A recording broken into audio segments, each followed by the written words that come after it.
Hey, Stromer Dundee here, and today we're talking about the Nintendo Switch, now that I've had it for a little while. So at this point, I've had the Switch for over a month. I've played it off and on, I've played it in different modes, I've even taken it to different places and played it with people to see how it works in a lot of different ways. And I think overall, just to get it out of the way, I still think the Switch is a really cool system, and I still think it has a lot of potential, and I still think that it is overall a good decision for Nintendo. Now, with that being said, I am going to go over a couple things that maybe could be a little bit better as far as the Switch performance and games and things like that. So one thing that I wanted to kind of clarify about the Switch is the usability of the controls, specifically the Joy-Con. So let me show you my Switch so we can kind of take a look at it. So first of all, I do have this nice little carrying case for my Switch. Very simple, got it at Walmart for like $12, something like that. And everything kind of fits in here pretty nicely. So let me pull this out. So here you have just the standard configuration of the Switch itself. And I'm fine playing it just like this. It is pretty easy for me to hold. I have large hands for a woman, I guess, but it's still very easy for me to hold. I could play the entire time like this. I do end up playing like this a lot if I'm playing Breath of the Wild and like no one is watching me play or anything like that. Then usually I'll just have it right here and it is very easy for me. Now, as far as getting the Joy-Cons off, that has been one thing that's kind of awkward. So you can see there's this little button back here that you do have to press to get it off. And when they always show it, it always seems to be like really and that's it. Very easy to get it off. But it can be a little annoying because you kind of press and pull it off and it's decent. So here we have one Joy-Con. I was really concerned that the Joy-Cons would be too small. And when you look at them, these are very small. I mean, my hand, the Joy-Con, they are pretty small, but I still find them to be comfortable. And in fact, if I'm not like super intense doing something on Zelda and not having it hooked up to the TV, it's pretty easy and comfortable for me to just have the Joy-Cons like this. It feels really intuitive to control them in this way. I am fine just kind of just sitting there. Like, it feels really comfortable. And again, as far as grip-wise, yeah, they're being covered entirely by my hands, but it's still really comfortable. I was surprised by that. Now, one thing I don't do, and I probably should, is I almost always forget to pack, if I'm using my case, the little attachment that has the straps to it. I just forget to do it a lot. Oh well. But overall, these are very comfortable just on their own. Now, with the case, or the grip, I should say, with the grip. So here's the Joy-Con grip. Kind of looks like a just Batman symbol by itself. And then you slide these in here to create the classic puppy dog head shape, I think is what people have been calling it. So here we go. So that's what we've got going on here. This is fine. This feels okay. It's easy for me to control. I don't have any like weird grip issues. It feels a little weird to have your fingers like this close together in the back, but mostly it feels alright. One thing that has been weird though is, and I don't know if I can replicate it here, it feels like sometimes one of them slips out a little bit and then I have to like reconnect it. Sometimes that happens on the actual Switch itself too. But more so it seems to happen on the controller. So it's just slightly uncomfortable, but otherwise completely fine. At this point in time, and this is kind of surprising because I didn't think this would happen this way, but at this point in time, I'm not really planning on getting a Pro controller. maybe sometime in the future if I just really, really feel like I need it. But for playing Breath of the Wild, which is the most intense, I only have 2 games right now, so it's the more intensive of the 2 games, the other being Snipper Clips, that I have, this really feels fine for that, and I am absolutely okay. Now again, getting out, just a little awkward getting it out. You kind of have to have multiple hands involved, but it's alright. Mostly I don't use this though. Again, mostly I'm just playing just like this. With a TV or with Switch. Now the Switch in tabletop mode is something else I wanted to talk about. Because it makes me nervous. You see, okay, on the back, we have, the logo, whatever, and here is the little stand, the little kickstand.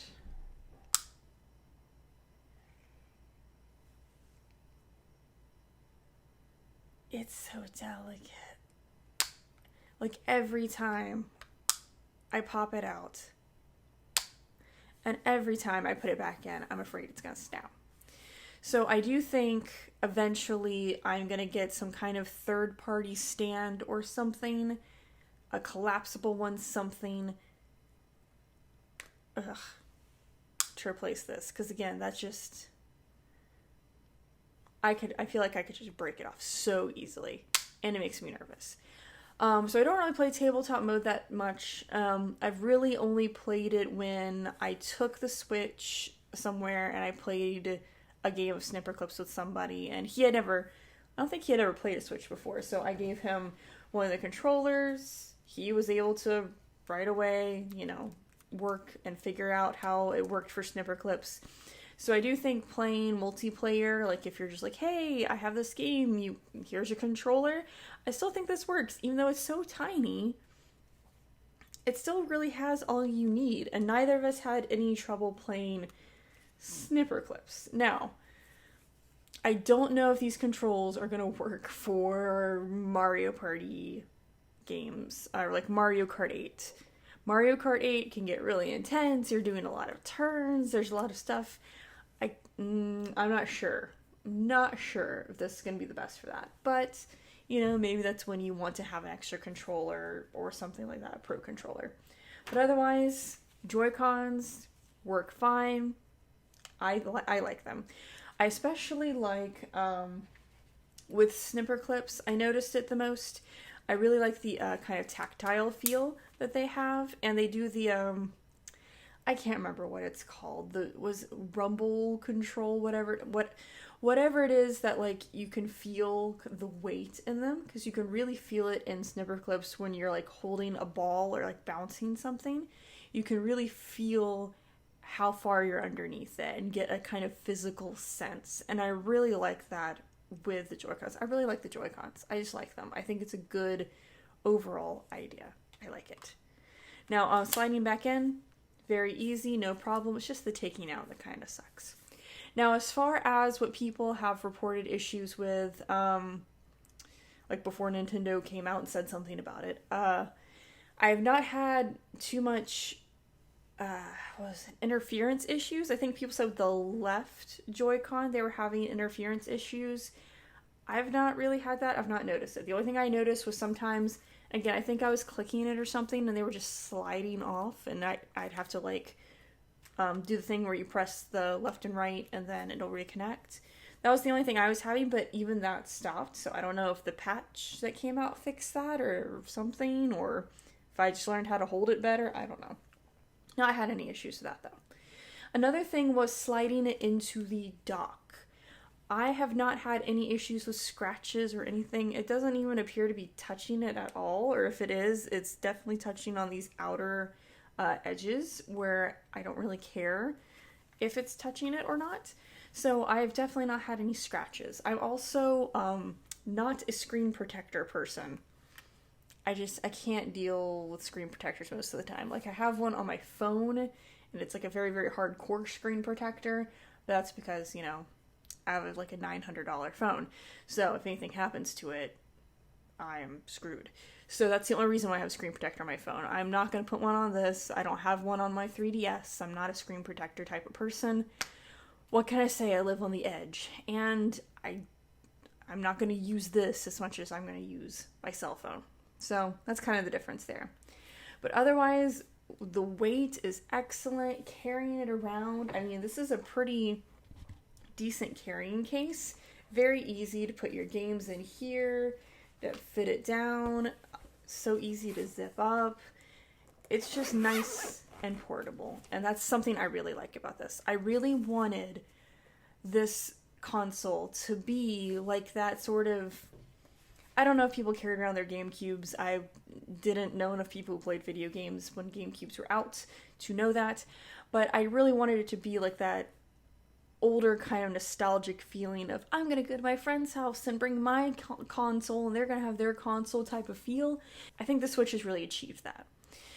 So as far as pros and cons, like, not like, the game selection's a little rough right now. I got mine way earlier than I even anticipated. I didn't think I was going to be able to get one when it came out, so that's why I just didn't really anticipate it. I didn't think I was going to get a Switch as soon as it came out.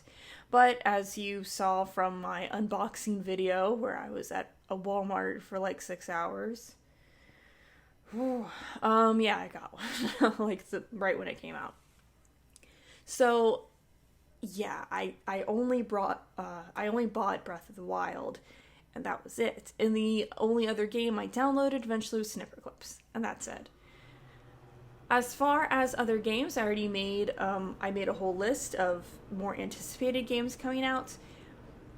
I think that's where the magic's lacking, though. I really wanted there to be like there are Switch exclusive games, but I wanted there to be a Switch game. And 1-2-Switch helps. Like, 1-2-Switch seems really cool. It's too pricey. I really think at this point, 1-2-Switch should have been packaged with the system. Or put in a bundle with it, or something. I think that really could have sold it. That could have been kind of the pushing point to make it more of an instant buy. Now, I think the reason that didn't happen was because of driving up costs. From what I have seen online, the cost of the actual Switch to make is quite a bit, particularly because of the Joy-Con controllers. So when Nintendo's selling these, they're not selling them at a loss, but they're selling them for much less profit than most consoles would get. So I think if they bundled it with 1-2-Switch, it would be too risky. I don't think they wanted to risk that, but I hope there is later on, maybe, now that they've sold like 1 million units, that later on they'll do some kind of bundle that has 1-2-Switch in it, because I really think that is the way to sell it to families, especially, because it kind of sucks if you're getting this for like a 10-year-old kid, which is like, those are the kids who are super excited about getting like a Nintendo console, I feel like. And it's like, alright, you have this thing, what can I play on it? Oh, well, you can play this really sprawling RPG that is cool and beautiful but doesn't have a lot of instant gratification. Or there's, Snipper Clips, which is a puzzle game. I mean, there were other games, but still, I just think there should have been more of an instant gratification party game that was already there, and you didn't have to pay another $50 for however much it costs. So that's something that's still kind of a negative. Also, like I said, the construction on the kickstand still makes me nervous. I haven't broken it. I haven't seen anybody who's broken it, but it makes me nervous. It's just not so sure. Positives, definitely the Joy-Cons. I think that really works out. I'm also glad, and this might seem kind of weird, but I'm glad they didn't try to make the Switch a multimedia, do-everything device. I already have a PlayStation 4 Pro. I already have an Xbox One. They can play Netflix, Amazon streaming, YouTube, whatever.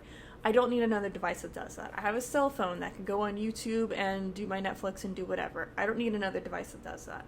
I have a Amazon Fire tablet that does all those things. So I am glad that they decided not to do that with the Switch, because you don't really need it. You don't need to have this little screen for you to watch your Netflix on. You can play video games on it. It's okay for it to just be a video game console and that's it. I just don't want it to be the multimedia device. It doesn't have disk space in it. It doesn't do that. So I am glad about that. So overall, I still think that the Switch is a very good move for Nintendo. As far as maybe more casual people who don't buy consoles all the time, you don't need this console right now. You don't. I would venture to say no one really needs this console right now.